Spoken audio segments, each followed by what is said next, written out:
Assalamualaikum warahmatullahi wabarakatuh. Halo teman-teman semua. Selamat siang ya teman-teman. Teman-teman, mudah-mudahan di siang-siang kali ini teman-teman masih semangat nih mendengarkan podcast dari kami, yaitu di podcast SMA Negeri 9 Samarinda. Nah, teman-teman, perkenalkan nama saya Muhammad Nasar. Saya merupakan ketua OSIS dari SMA Negeri 9 Samarinda sekaligus host pada kesempatan pada kali ini.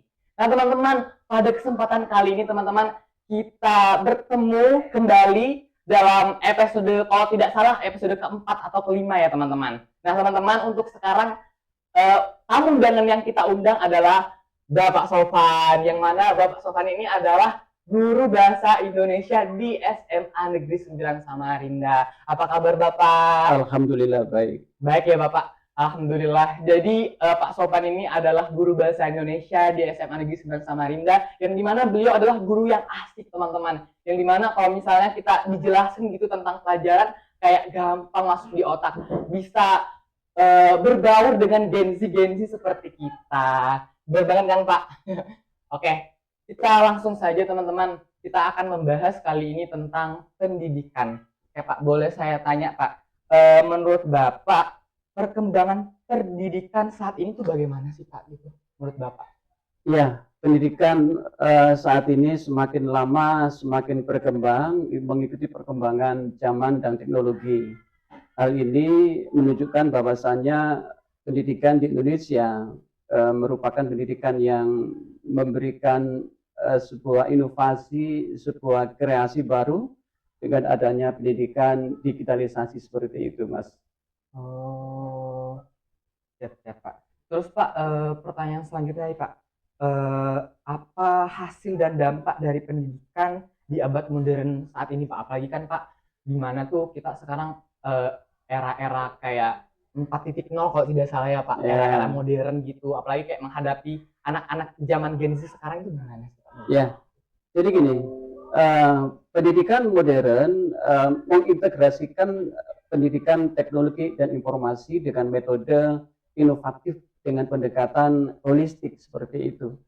Dengan tujuan bahwa pendidikan ini bisa memberikan sebuah solusi jawaban pada masa yang akan datang, pada anak-anak di usia saat ini, apalagi dengan digitalisasi, bisa memberikan harapan baru terhadap perkembangan pendidikan yang akan datang.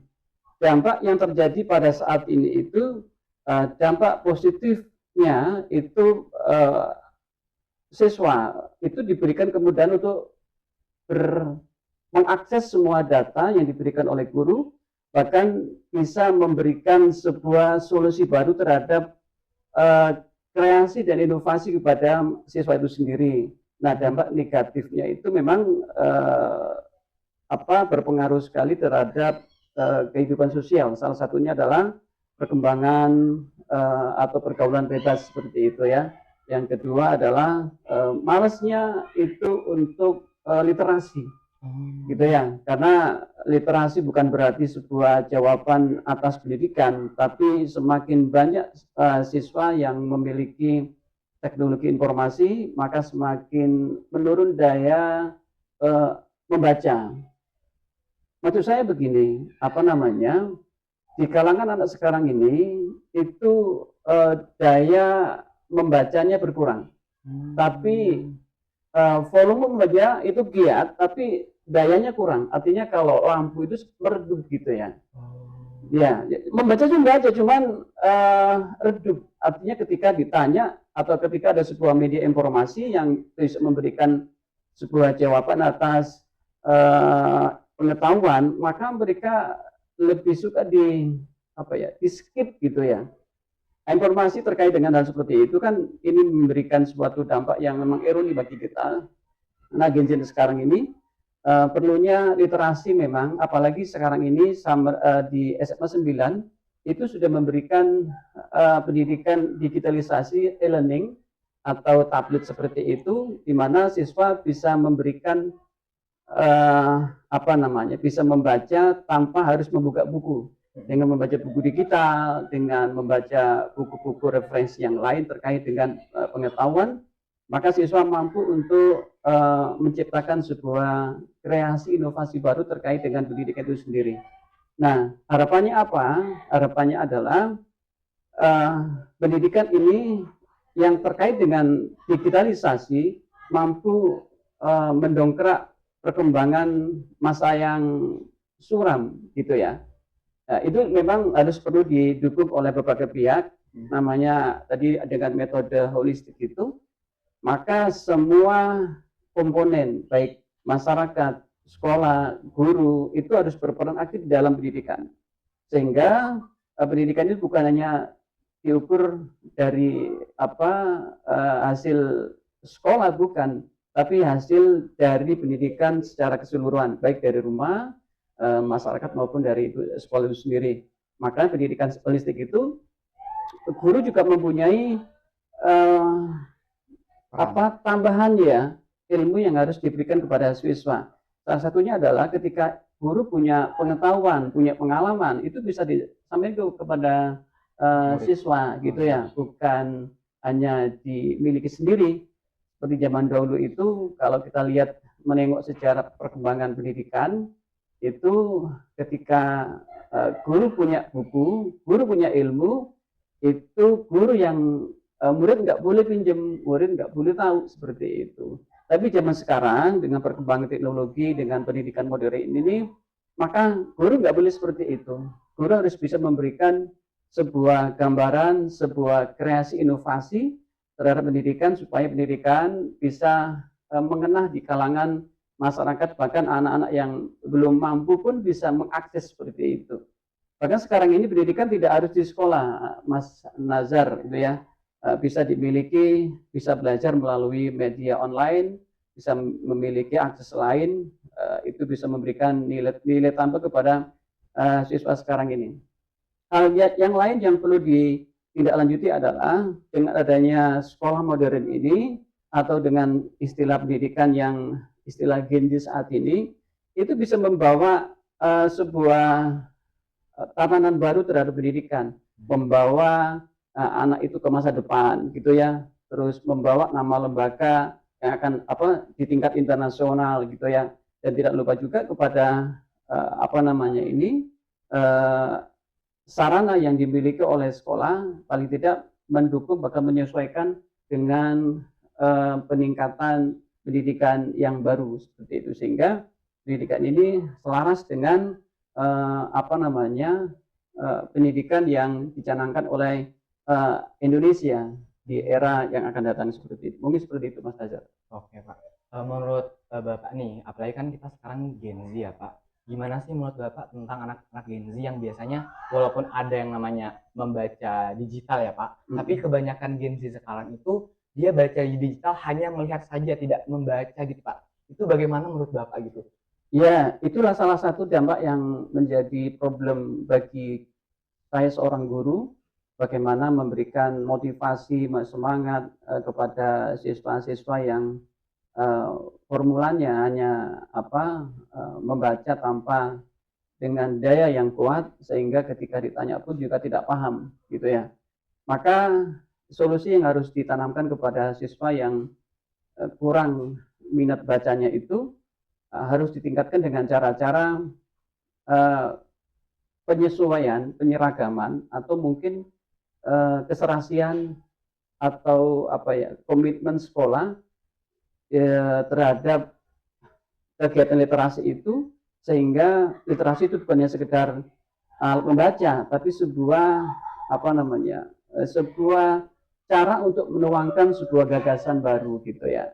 SMA 9 salah satu yang menjadi contoh kalau saya lihat ya dari sekolah-sekolah yang saya lihat ini, bahkan saya lihat itu semi pesantren gitu ya, ada literasi digital, baik itu ilmu pengetahuan, sejarah maupun motivasi dan saran, dan juga yang namanya membaca Al-Quran, bahkan juga yang namanya hafalan.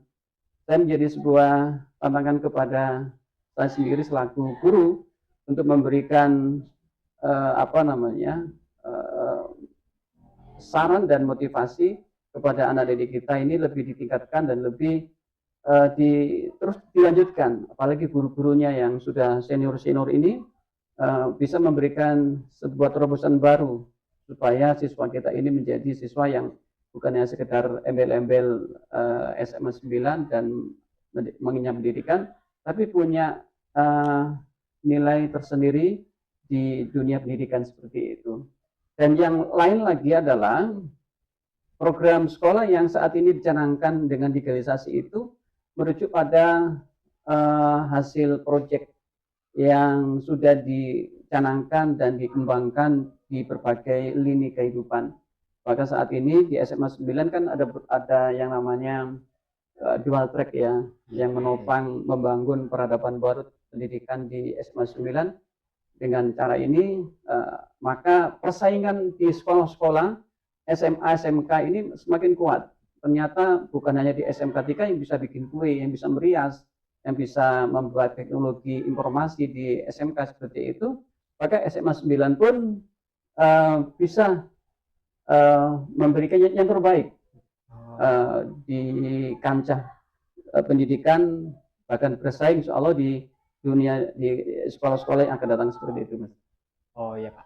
Saya juga mau bertanya Pak, mungkin agak sedikit di luar topik ya Pak, mungkin dari pribadi saya sendiri. Kan tadi pada dasarnya Bapak sudah mengatakan tips-tips agar kita tidak malas membaca. Kan Pak, pada dasarnya Gen Z sekarang, apalagi saya Gen Z kan Pak, saya tuh kayak merasa bahwa diri saya ini malas untuk membaca Pak. Bagaimana tuh kayak cara tips-tipsnya biar nggak malas aja gitu Pak, nggak hanya untuk di sektor membaca ini aja Pak mungkin. Iya, salah satu hal yang harus dibawahi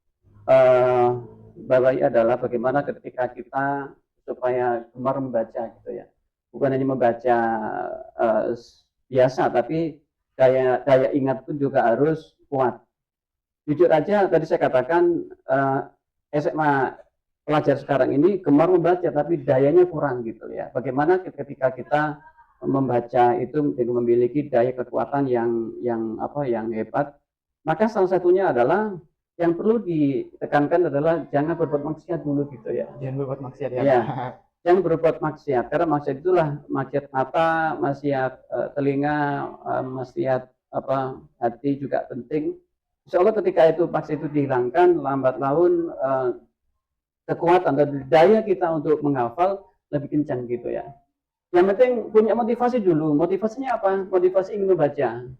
Kalau udah punya motivasi, maka kita pelan-pelan coba untuk mengurangi daya apa tadi namanya maksiat itu, baik maksiat mata, telinga atau hati dan sebagainya itu dihilangkan pelan-pelan. Insya Allah nanti lambat laun kekuatan itu akan ada gitu ya. Dan jangan lupa membaca bukannya sekedar membaca, tapi coba bisa membaca yang bisa memberikan motivasi hidup gitu ya. Makanya kalau bisa ada target, Mas Nazar, ada target dalam membaca buku itu dalam satu hari saya harus sekian lembar begitu ya.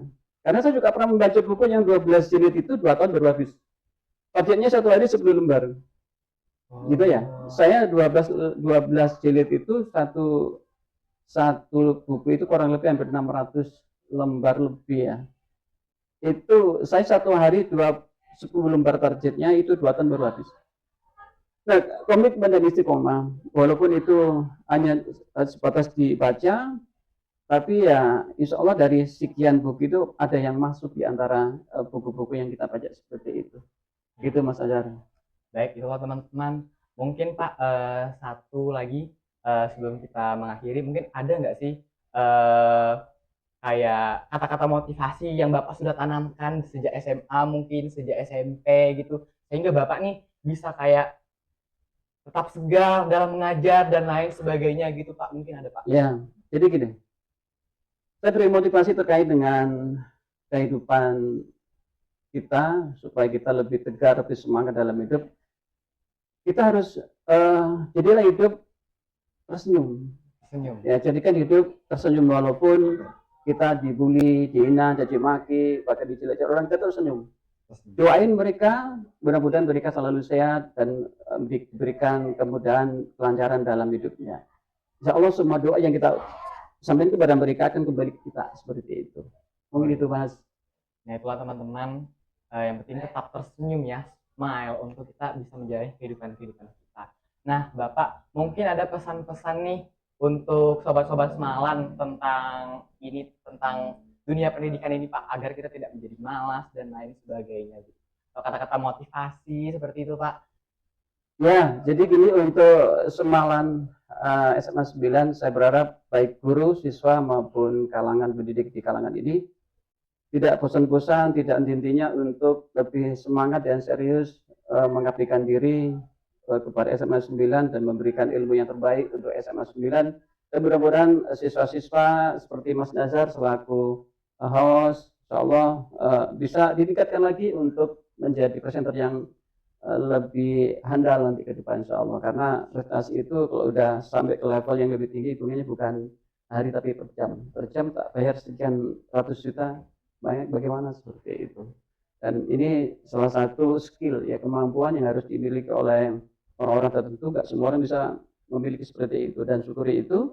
Dan jangan lupa selalu berdoa dan selalu semangat dengan teman-teman, dan kita selalu komunikasi dan memberikan informasi dan kerjasama yang baik harus ditanamkan supaya tidak ada dusta di antara kita, baik siswa maupun guru atau di kalangan SMA 9, sama-sama membaur mengembangkan pendidikan kita menjadi lebih baik ke depan seperti itu. Wah, keren banget. Ini merupakan motivasi bagi teman-teman semua, bukan hanya buat teman-teman, tapi buat diri saya sendiri juga, Pak. Biar lebih semangat dalam belajar, dalam menggapai mimpi, gimana nanti kita ke depannya gitu. Nah, teman-teman, ini mungkin sudah cukup ya sesi bincang-bincang kita pada hari ini. Terima kasih Bapak Sofwan telah memberikan ilmu kepada teman-teman semua, bukan hanya kepada teman-teman, tapi kepada saya juga. Dan demikianlah teman-teman podcast SMA Negeri 9 Samarinda. Sampai jumpa di lain waktu. Saya Muhammad Nasar, saya pamit undur diri. Terima kasih.